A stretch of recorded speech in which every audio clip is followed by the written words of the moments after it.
Teka muna, 13 days. Is it Metro Manila? From the time na binigyan. Metro Manila, we're talking about. Yes, Metro Manila. Taiwan, sailing time na 2 days lang. So, big province mo, sa linggo lang.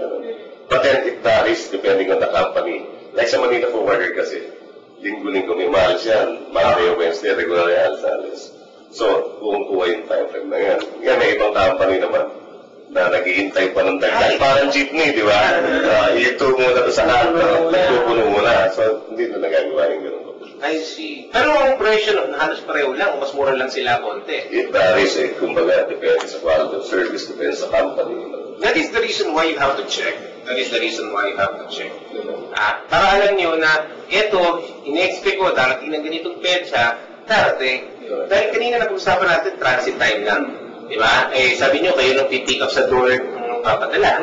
Dahil nag-deliver nyo sa door ng pinadalhan. Eh, Metro Manila pinag-uusapan natin paano sa ibang probinsya at paano gano'ng katagal sa customs. Yan ang babalikan natin sa ating palatuntunan. Madaling hanap, bantay, o what's Yan lang po kayo.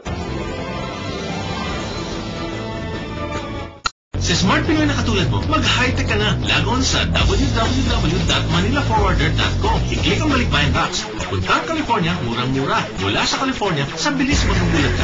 Manila Forwarders, rekomendado ng kaibigan mo. Lago na, simple lang. Manila Forwarders brings you the e-Balikbayan box to serve everyone across the United States. Your boxes go to the main base in Los Angeles, then directly to its destination in the Philippines. For more information, check out our website or call 1-800-210-1019. Marvin Javier, Hana Señeres, Bantay, OFW. Saan ako pwede magreklamo kung hindi pa dumating ang aking kargo? Alright, tuloy po tayo at sa katanungan nyo, saan po kayo pwede magreklamo? Bukod dito sa Bantay OFW. Well, una po sa lahat, subukan niyo muna po magreklamo dun sa kumpanya. Para sakaling magawa nila ng paraan, tapos ang problema. Baka may miscommunication lang. Oo. Kung wala, pwede po kayo lumapit sa Department of Trade and Industry sa DTI. Meron pong Philippine Shippers Bureau. Doon po kayo magreklamo. Okay, gusto niyo, puntahan niyo kami dito. Tutulungan po namin kayo. No? Alright, balikan natin yung pinag-uusapan natin kanina. No? Sa customs, medyo matagal po eh. Gano'n ba siya katagal? Ito ba'y nabuburo doon sa customs? Paano ba yan? Hindi naman. Let's say, for our particular case, no, dumating yung container ng morning, it will just take siguro isang araw. Isang araw to release the container. Like, kung dumating siya ng umaga, hapon, release na yan. Kasi what we're actually doing, hindi pa dumarating yung barko from the port of origin, meron na kaming advanced processing na tinatawag. Basta napoprovide na kagad ng shipper yung mga advanced copy ng documents like yung packing list at saka yung bill of lading na tinatawag. And then kapag nakuha na namin in advance, kahit wala pa yung container, pwede na kaming ng advanced filing. I see. How about payments? Well, mabilis na yun. Yung process na yung paper. Yung payments kasi, normally ang ginagawa ng mga counterparts namin sa ibang bansa, ina-advance na nila yung payment. What we're actually asking from them is at least 50% lang muna down. Hanggang hindi pa na-deliver, so 50% lang muna. Pag na-deliver, that's the only time they can pay the balance. I see. So, tama kayo. Pag dumating, in a few hours, pwede nyo lang ilabas. And then, gano'ng katagal nga ng delivery? I understand, kung Metro Manila, wag lang dumating ng gabi yung kargamento, no? Siguro next day, pwede yun nangyatid. Yes, ang namin dyan, sa pag Metro Manila, maximum 5 days. Sorry. 3 days. 3 days ang Metro Manila. Pag dumating dito, maximum 3 days. Yes. Napakapag arrival doon sa warehouse. And then, we strip the container. Then, lahat ng Metro Manila, nilalagay namin sa isang side. Strip the container. Mga Pinay nakikinig, kinuuparan ho. That's the term there. Ina-unload yung laman ng container. The body.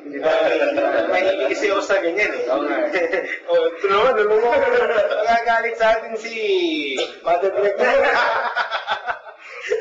Ayan, kapag dating ng container, lahat ng mga Metro Manila nilalagay sa isang side. And then, pagkatapos ng unloading, yung Metro Manila kinakargayan sa truck.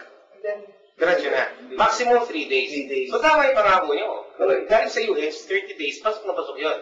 Kung Metro Manila, no? Advance pa.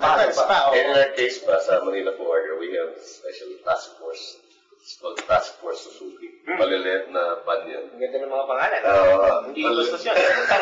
Mali na sasakyan para mabilis sa traffic. Pagka yung mga urgent na deliveries, hindi mag-asigas dito. Pag mga ano yan, pag mga emergency, let's say, may mga cases kasi na ganito eh. Nagpadala ako ng balikbayan box. Kasi, binyag ng pamangkin ko next week. The cargo is actually coming from Hong Kong. Kailangan umabot. Kailangan umabot, di ba? Pwede ba yan doon sa mga jumbo? Baka hindi maisakay doon sa... May mga... kaya ba yun? Kaya. Ang lupit yung pumamada. So, sumabit ka pa. So, ang ginagawa nila ito, medyo nagkaroon ng delay doon sa... Kasi hindi naman araw-araw Pasko, di ba? May cases talaga na nagkakaroon ng delay. Bukas yung binyag, dumating ngayon yung container. So, alam naman namin na itong kahulat o itong particular box na to, may advice naman yung shipper na urgent ito at kailangan umabot kinabukasan para sa binyag. Or wedding or whatever occasion. So, itong task force Suzuki na sinasabi ng partner ko, yan yung pang, ano namin, strip ng container or unload ng kaudo sa container, tapos karga-karga dun sa maliit na van, and then takbo para kahit gabi, i-deliver yan, umabot lang dun sa particular location na pinagkakailangan ng Ayun. Yan, by the way, nag-deliver kami kahit madaling araw. Really? Sabi ko pa naman, pag dumating ng gabi, baka hindi lumayo Hindi, wala kasi yung traffic. Pangalawa, doon sa mga nagkakarga, sila hindi mainit. Pangatlo, nandun yung tatanda.